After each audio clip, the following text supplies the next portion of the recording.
Bismillahirrahmanirrahim. Assalamualaikum warahmatullahi wabarakatuh. Perkenalkan, nama saya Wira Hadikusuma dengan NIM 200304052. Saya adalah mahasiswa dari Universitas Sumatera Utara, Fakultas Pertanian, Program Studi Agribisnis. Baiklah, materi selanjutnya itu mengenai manajemen risiko dengan fokus pada pengolahan ISO 31000. ISO 31000 adalah standar internasional untuk manajemen risiko yang memberikan pedoman bagi organisasi untuk mengidentifikasi, menilai, dan mengelola risiko. Manajemen risiko adalah pendekatan sistematis untuk mengidentifikasi, menilai, dan mengelola risiko yang dapat mempengaruhi pendapatan tujuan organisasi. Risiko dapat berasal dari berbagai sumber, termasuk lingkungan eksternal, ketidakpastian, dan keputusan internal. ISO 31000 itu bertujuan untuk memberikan kerangka kerja yang dapat disesuaikan dengan setiap organisasi. Fokus utama ISO 3000 adalah memberikan nilai tambah kepada organisasi dengan membantu mereka mencapai tujuan mereka dan meningkatkan kinerja. ISO 31000 memiliki beberapa tujuan utama yang dapat membimbing organisasi dan mengolah risiko secara efektif. Mendirikan pendekatan sistematis.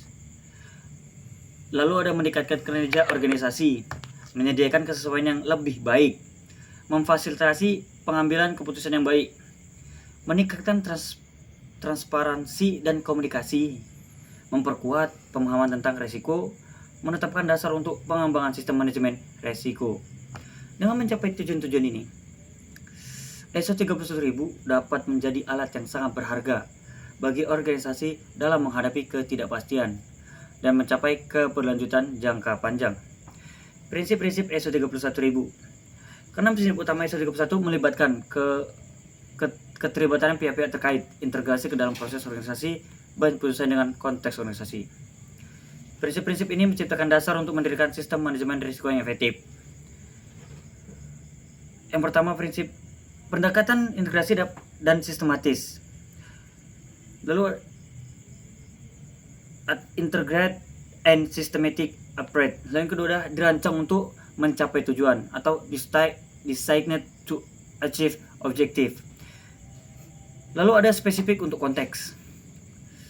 Lalu ada berbasis pada proses yang termasuk mengidentifikasi dan menilai risiko. Lalu ada objektif dan transparan. Lalu ada dinamis, responsif, dan editable. Manajemen risiko.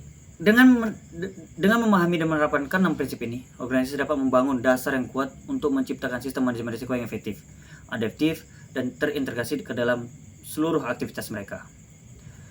ISO 31000 mengidentifikasi 4 langkah utama dalam proses manajemen risiko: komunikasi dan konsultasi, penerapan kerangka kerja, dan identifikasi risiko dan penilaian risiko. Baiklah, kesimpulan dari materi ini, manajemen risiko sesuai dengan ISO 31000 adalah alat yang kuat untuk membantu organisasi mencapai tujuannya sambil mengelola ketidakpastian. Dengan menerapkan prinsip dan proses ISO 31000, organisasi dapat membangun keberlanjutan dan ketahanan terhadap risiko. Baiklah, itu adalah materi yang terakhir dari manajemen risiko. Kalau ada kurang dari kata-kata saya atau apapun dari kata-kata saya yang kurang, itu adalah kesalahan dari saya. Wabillahi akhir. Assalamualaikum warahmatullahi wabarakatuh.